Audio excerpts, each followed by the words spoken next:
America's job market is not cooling gently. It is being cut back in real time, and much of the country still has not fully absorbed what that means. In just a matter of months, companies across the United States have announced plans to eliminate more than 1.1 million positions. That is not a routine adjustment. It is the kind of number that starts changing household decisions, local economies, and the emotional tone of an entire workforce. What makes this wave more unsettling is who is being hit. These are not just temporary workers or entry-level staff. Many of the disappearing roles paid between $70,000 and $180,000 a year. Engineers, analysts, logistics planners, managers, software professionals, inspectors, long-tenured specialists. People who did everything they were told would create stability. Get the degree. Build the resume. Stay loyal. Learn the systems. Then one automated email arrives, and the career is over by lunch. And that is the pattern running through all of this. Rising costs are squeezing consumers. Slower demand is squeezing companies. Companies are responding by squeezing payroll. Then automation steps in as the clean, emotionless replacement. If you have noticed that everything feels more expensive while work feels less secure, that is not your imagination. It is the same pressure showing up everywhere, from the grocery aisle to the corporate office. And some of the names involved should make everyone pay attention, because when companies this large start cutting this deeply, it usually means the problem is broader than they want to admit. Walmart has long been the place Americans turn when money gets tight. It is the fallback store, the budget store, the place people trust when the paycheck no longer matches the month. So when Walmart announces 2,500 job cuts, the message goes beyond one company. It suggests that even the retailer built for financially strained households is now under strain itself. These layoffs were not mostly store cashiers or shelf stockers. They hit corporate teams, logistics planning groups, and internal operations staff, the people coordinating inventory, shipments, and product flow across more than 4,600 stores. Many of those jobs paid roughly $70,000 to $130,000 a year. Stable, respectable roles. The kind of jobs people hoped would hold up even when everything else felt shaky. Why cut there? Because Walmart can see what millions of households are living through every week. Grocery prices are still far above where they were a few years ago. A basic cart that might once have cost $90 can now move past $120 without much effort. Eggs, cereal, rice, chicken, canned goods, staples that once felt predictable are now eating into budgets with uncomfortable speed. If the average shopper is spending 15% to 22% more on basics, they buy less of everything else. That puts pressure on Walmart's margins, and the company's response has been predictable. Automate faster. AI inventory scanners, robotic pallet systems, automated sorting, machine-assisted packing. Efficient for executives, brutal for workers. The cuts may save tens of millions a year, but they also say something larger. When even the cheap store is cutting jobs because Americans can no longer buy like they used to, the affordability crisis is not easing, it is spreading.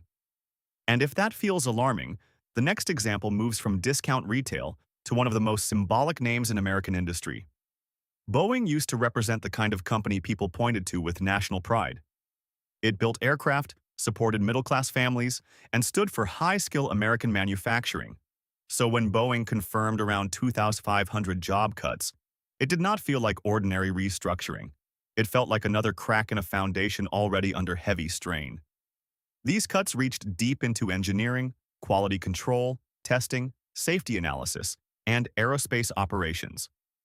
Many of those roles paid between $85,000 and $145,000 a year.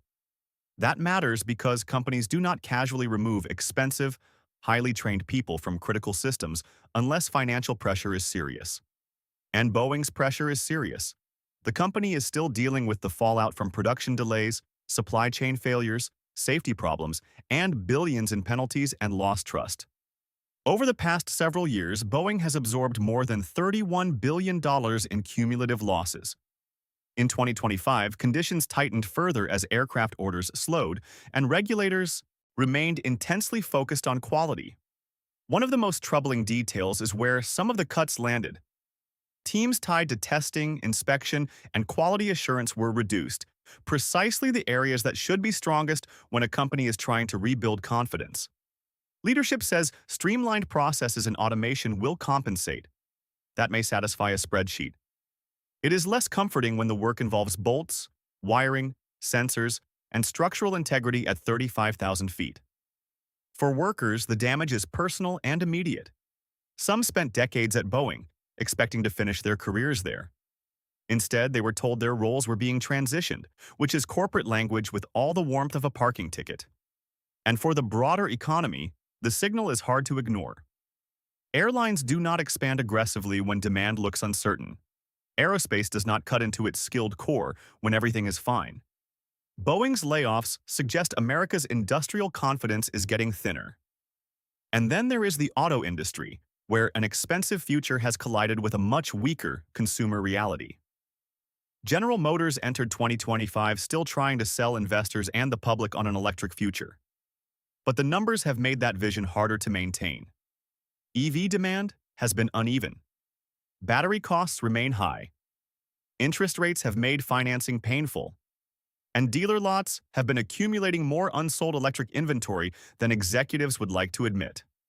Against that backdrop, GM announced 3,420 job cuts. These reductions were not limited to plant floors. They hit engineering teams, administrative staff, and white-collar roles connected to EV programs.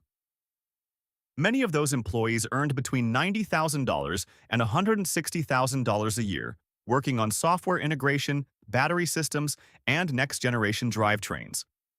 When a company starts cutting the people assigned to build its future, it usually means that future has become more expensive than expected. GM has already invested more than $35 billion into electric vehicle development since 2021. The return has not matched the ambition. EVs priced around $48,000 to $65,000 are landing in a market where many households are already stretched by rent, groceries, insurance, and high borrowing costs. Auto loan delinquency rates have climbed above 7%, which is not the backdrop for a clean consumer transition into premium-priced electric cars.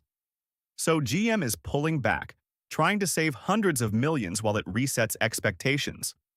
For workers who believed the EV shift would create career security, that reversal is painful. Many spent years adapting to the company's new direction only to find that the destination moved. And the impact extends well beyond GM itself. Suppliers, nearby manufacturers, and state economies all feel it when a company this large starts trimming skilled payroll. By this point, you may be noticing a pattern. The official language changes: restructuring, efficiency, transformation, strategic realignment, but the underlying story keeps repeating. Demand weakens, costs stay high, automation gets funded, workers get removed. And that pattern becomes even clearer in the white-collar world, where many people assumed they were still protected. IBM has long stood for stability in high-end tech work. It is one of those old American corporate names that once suggested permanence. But in 2025, IBM announced 2,700 job cuts as it leaned harder into AI automation and tighter cost control. That would be notable at any company. At IBM, it feels symbolic. These layoffs landed in cloud engineering, cybersecurity, consulting, data architecture, and other professional roles that often paid between $95,000 and $180,000 a year. This was not low-skill work. It was specialized, credentialed, experienced work. The kind of work many people believed would survive because it required judgment, technical depth, and years of training. IBM has been unusually direct about the reason. Internal automation is replacing human labor faster than companies can realistically retrain people. Generative AI tools and enterprise automation systems are now handling a growing share of tasks that once required teams of analysts, support staff, and technical specialists. From a balance sheet perspective, removing nearly 3,000 salaries can save more than $250 million a year. From a labor perspective, it sends a colder message. Even high-value knowledge work is now being measured against software. The Cuts have been concentrated in legacy divisions where demand has weakened as clients move toward cheaper cloud providers and AI-assisted services. Slower contract cycles and higher operating costs left IBM little room to preserve headcount. For older workers in particular, this shift is especially rough. Re-entering the market in your 40s, 50s, or beyond is difficult enough. Doing it while competing against lower-cost, AI-native talent makes it harsher. IBM's layoffs are a reminder that the white-collar recession many people dismissed is becoming harder to dismiss. And if that still feels abstract, Microsoft makes it impossible to ignore. Microsoft's decision to cut 6,000 jobs in 2025 landed like a warning shot across the entire tech sector. This is a company with immense cash flow, deep market power, and a valuation that puts it among the richest organizations on Earth. If a company that strong is still cutting thousands of people, the issue is not simple weakness. It is a shift in priorities. These layoffs reached engineers, cloud architects, cybersecurity specialists, product managers, and even AI-focused roles. Many of those jobs paid from about $120,000 to well over $220,000 a year. These were not peripheral employees. They were the people maintaining cloud platforms, enterprise software, security systems, and the digital infrastructure used by millions of customers. The financial logic is blunt. Microsoft has spent more than $10 billion embedding AI across its ecosystem, then billions more on data centers, chips, and computing capacity. A large GPU cluster can cost hundreds of millions. Training a major AI model can burn through tens of millions in one cycle. Those costs are real, and companies usually protect margins the old-fashioned way: cut labor. What makes this especially unsettling is the internal contradiction. The same AI tools Microsoft is investing in can now perform portions of testing, documentation, debugging, and maintenance work that once required sizable teams. In other words, some of the technology being built is helping reduce the need for the people building it. Employees often found out through sudden calendar invites with sterile titles like Business Update, which has become one of corporate America's most dreaded phrases. It is hard to overstate what that does psychologically. People who spent a decade or more helping build Windows, Office, Azure, and enterprise systems can now be removed in minutes because the company wants a leaner cost structure for an AI-heavy future. And Microsoft is not alone. Salesforce tells the same story with slightly different branding. Salesforce built part of its reputation on warmth, culture, and the idea that work could still feel human inside a giant tech company. Then in 2025, it announced 4,000 job cuts. For a company generating more than $34 billion in annual revenue, that was not about immediate survival. It was about leverage, efficiency, and redirecting investment toward AI. The layoffs hit customer support, sales operations, consulting teams, and engineering roles labeled non-critical. Many paid between $95,000 and $180,000 a year, and a meaningful share were remote positions. The company that once emphasized belonging suddenly proved that belonging is highly flexible when cost models change. The reason sits at the center of the modern software business. AI can now handle a surprising amount of customer relationship work. Salesforce's AI systems can draft emails, respond to support requests, summarize calls, score leads, forecast revenue, and automate CRM tasks that previously justified large teams. Running those systems costs money, but replacing thousands of salaries can save more than $300 million annually. At the same time, many smaller businesses, exactly the customers Salesforce depends on, are under pressure themselves. When borrowing costs rise and budgets tighten, software subscriptions are among the first expenses to be questioned. A tool that costs $25, $100, or $300 per user each month starts looking less essential very quickly. Renewal cycles slow, deal sizes shrink. Headcount becomes the release valve. Inside the company, the emotional backlash was intense. Employees with strong reviews saw their work redefined as non-essential almost overnight. That phrase alone tells you a lot about how modern restructuring works. The role may have mattered last quarter. It stops mattering the moment a machine can do 60% of it, and Finance wants a cleaner margin. But this next category hits even harder because it shows that the cuts are no longer confined to software and corporate offices. Verizon's decision to eliminate 15,000 jobs in 2025 was not just large. It sent a shock through an industry most people still think of as essential and stable. This is one of the biggest telecom employers in the country, serving more than 100 million customers. When a company so embedded in daily life starts cutting this deeply, it tells you the pressure is widespread. The layoffs stretched across network maintenance, customer service, retail stores, cybersecurity, support functions, and management. Employees earning roughly $55,000 to $130,000 were hit the hardest. Many had spent years, sometimes decades, climbing through the organization. These were not abstract corporate placeholders. They were the people keeping systems running during outages, storms, and ordinary daily demand. Why the cuts? Verizon has spent enormous sums expanding 5G and fiber infrastructure. A single year of 5G deployment can cost $8 billion to $10 billion.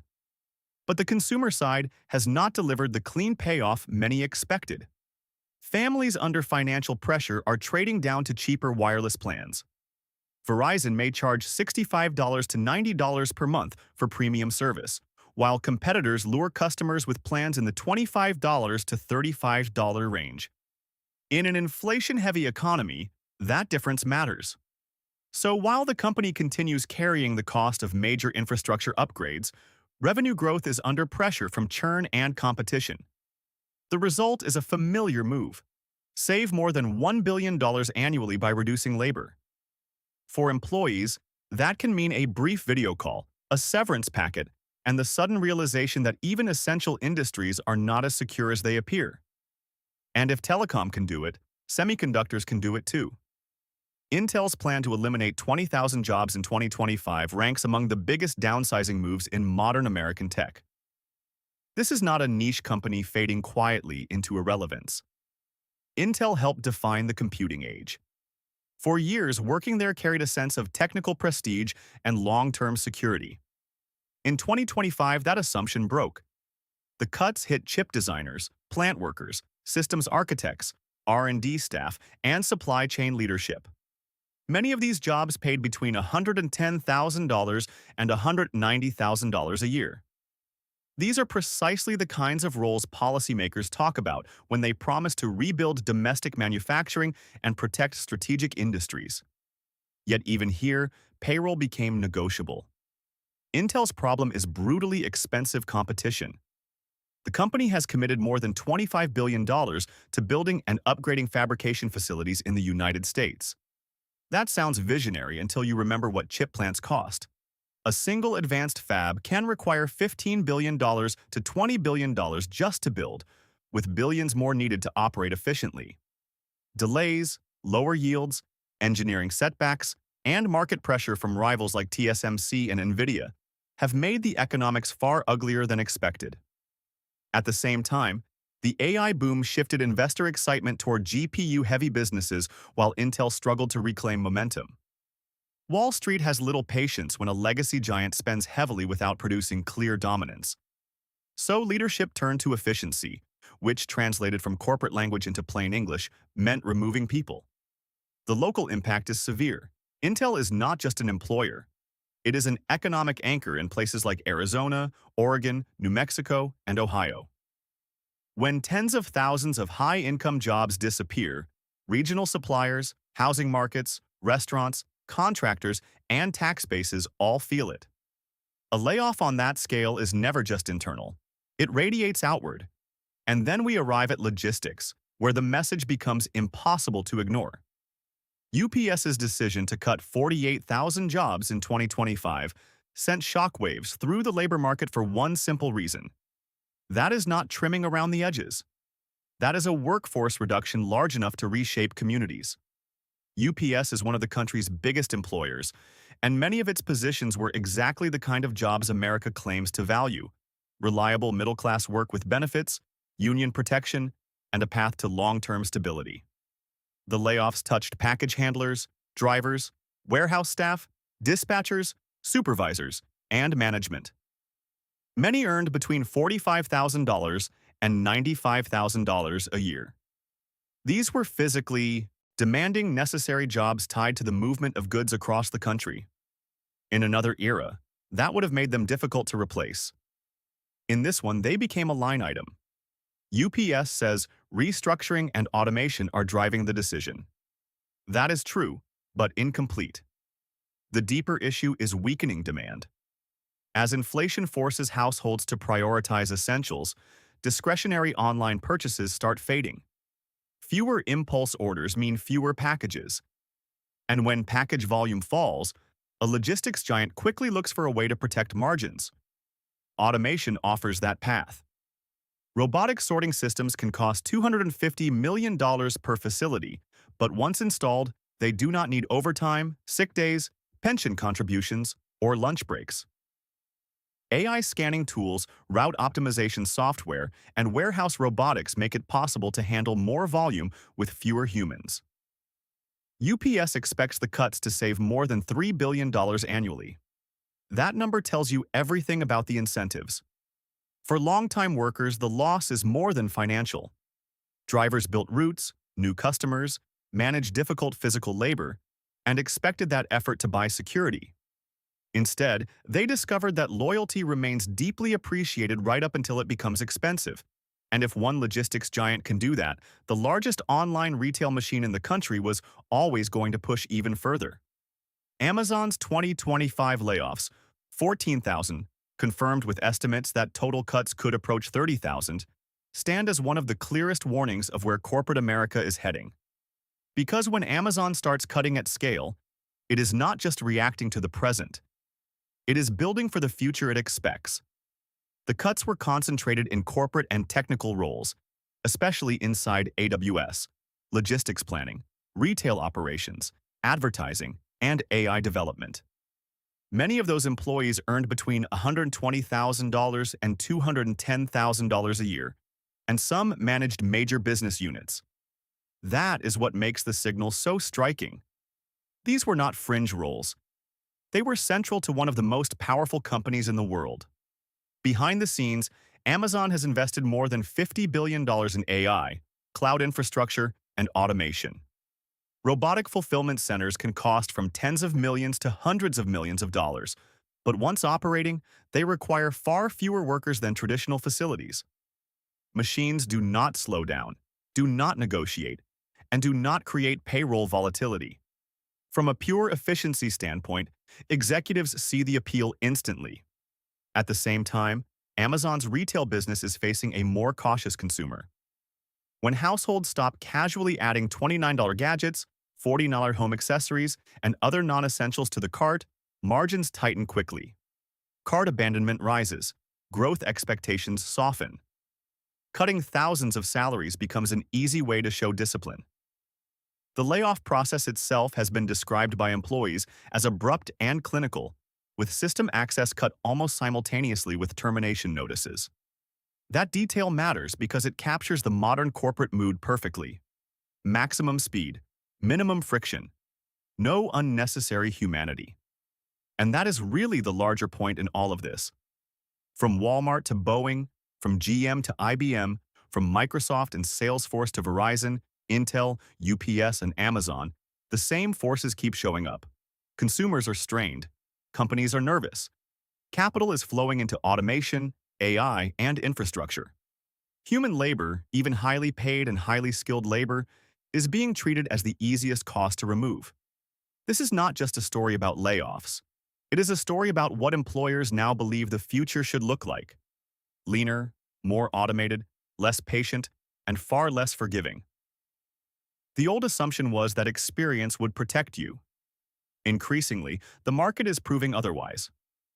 The new question is not whether your job matters. It is whether your job can be done more cheaply by software, robotics, or a smaller team carrying more pressure. That does not mean every company is collapsing, and it does not mean every worker is doomed. But it does mean the workforce is changing faster than most official language admits. The warning signs are not hidden anymore. They are public, branded, and arriving from some of the largest employers in the country.